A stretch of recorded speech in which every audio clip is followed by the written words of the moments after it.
విష్ణు వరలక్ష్మి కోసం ఎదురు చూస్తూ ఉంటాడు. ఎంతకీ రాకపోయేసరికి ఫోనే చేసేస్తాడు.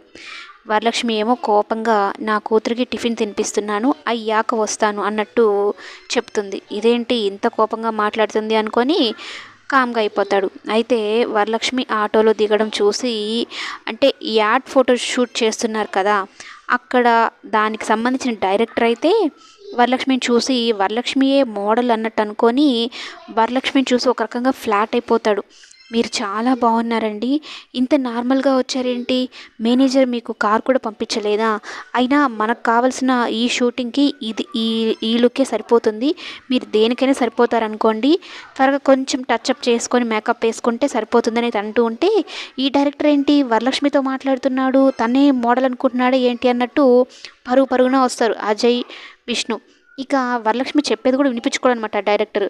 త్వరగా రెడీ అవ్వండి అన్నట్టు అంటూ ఉంటే, అసలు ఏం మాట్లాడుతున్నారండి మీరు అన్నట్టు వరలక్ష్మి అడుగుతూ ఉంటుంది. ఇక ఆ డైరెక్టర్ వరలక్ష్మికి ఫిదా అయ్యి మాట్లాడడం చూసి కోపం వచ్చేస్తుంది విష్ణుకి.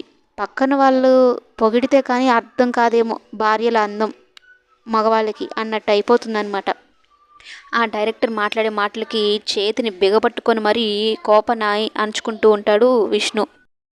ఆ డైరెక్టర్ పొరబడుతున్నాడని వరలక్ష్మి ఆయనకి ఎలా సమాధానం చెప్తుందో, విష్ణు గౌరవాన్ని ఎలా కాపాడుతుందనేది కమింగ్ ఎపిసోడ్